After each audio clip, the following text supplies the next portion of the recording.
When I was young, I thought life would always be smooth and effortless. My father's wealth created a world where I never had to worry about anything.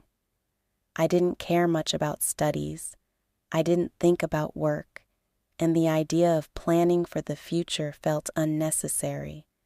Whatever I wanted was easily within reach. If I saw something new in a store, I only had to mention it to my father, and without hesitation, he would buy it for me.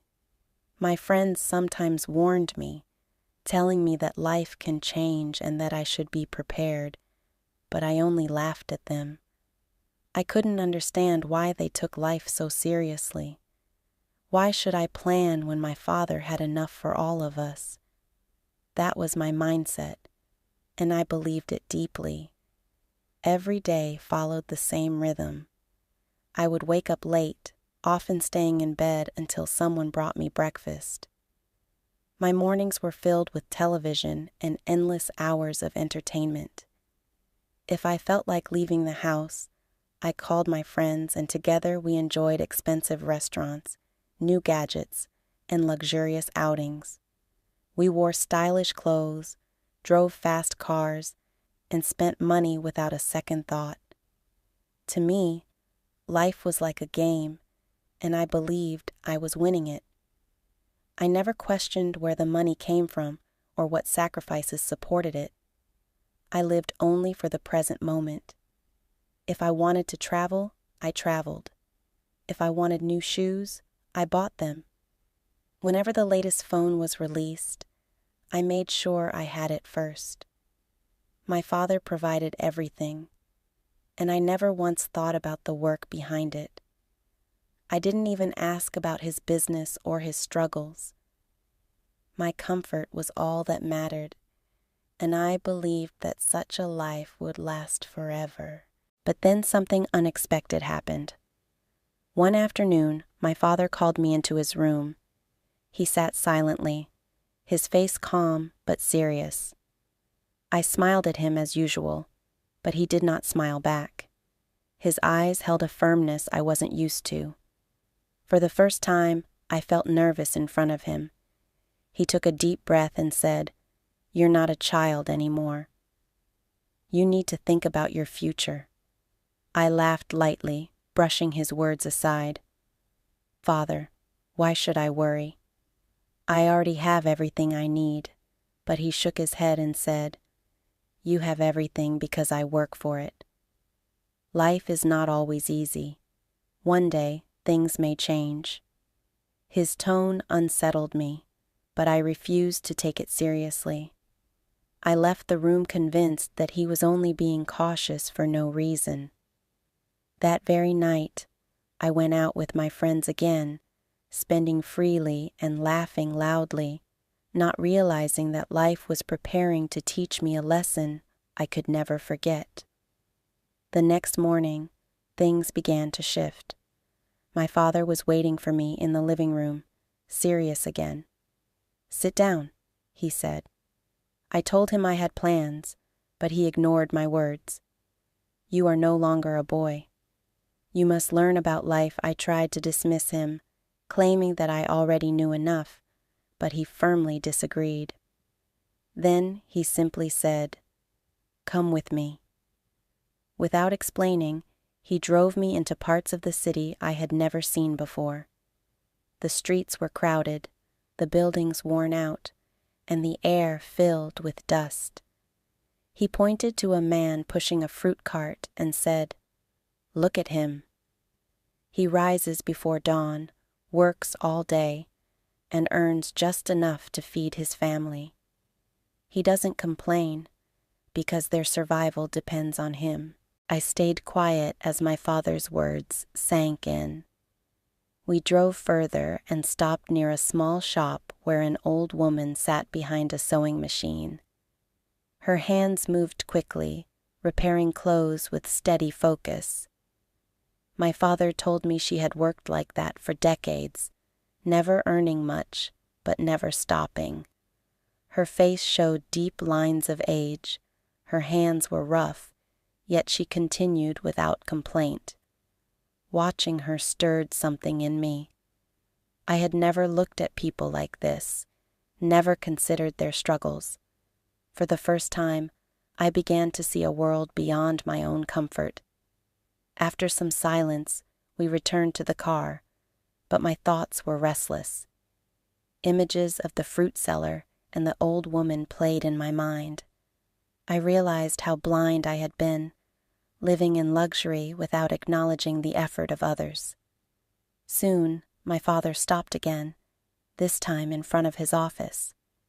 I had been there before, but only for short visits. This time, he led me inside and asked, "Do you know what I do every day?" I shrugged, replying, "You work." He nodded but pressed further. "Do you know how hard I work?" I had no answer. He explained how his days were filled with decisions, responsibilities, and countless problems. All of it, he said, was for me and our family. For the first time, I looked around and truly noticed the stress on the faces of his employees, the pace of the office, the weight of their tasks. Suddenly, the money in my pocket didn't feel so simple anymore. Then he placed a small notebook in my hands and said, "From tomorrow, you will work here." I thought he was joking, but he wasn't. He made it clear that I would start from the bottom and learn what work really meant. The following morning, my life changed. I woke up early, something I hadn't done in years. My father handed me a small lunch bag and said, "Workers bring their own food. Today, you are one of them." His words humbled me. At the office, I was introduced to Mr. William, who wasted no time. He gave me a desk, a chair, and a tall pile of papers. My task was to check numbers and mark errors. Within an hour, my head hurt and my eyes felt heavy. I longed to stop, but no one around me slowed down, so I kept going. Lunch was simple, nothing like the expensive meals I was used to. For the first time, I ate quietly, realizing that this was the reality for most people. The afternoon dragged on with more papers and more corrections. By the time the day ended, I was exhausted, but strangely, I felt different. When my father asked if I was tired, I nodded. He smiled slightly and said, "Good." And I understood what he meant. Days turned into weeks, and little by little I adapted. The work was hard, but I grew stronger. My hands moved faster, my focus improved, and I made fewer mistakes. Each small word of recognition from Mr. William felt more valuable than any luxury gift I had ever received. I began to see money differently, no longer as something to spend, but as the result of effort, time, and sacrifice. My father also looked different in my eyes. I started to notice his calm strength, his patience, and the respect others had for him. My old friends kept calling me, inviting me to restaurants and parties, but I often said no. They laughed at me for working, but I didn't feel the need to explain. I had changed, and they couldn't understand it yet. One evening, as I left the office, I saw the fruit seller again. His hands were rough, his face tired, but he smiled as he served customers. In that moment, I understood the true meaning of dignity and hard work. Months later, my father surprised me again. He handed me a small key and said, "This is your office." It wasn't big or luxurious, but it was mine. I didn't feel proud because of the size of the room, but because I had earned it. That key represented trust, responsibility, and a new chapter in my life. From then on, I wasn't just the son of a rich man.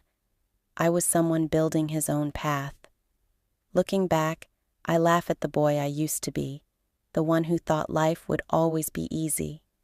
Now I know the truth. Nothing worth having comes without effort. Life is not about waiting for everything to be given to you. Not wealth, but the lesson that real success is built, not inherited.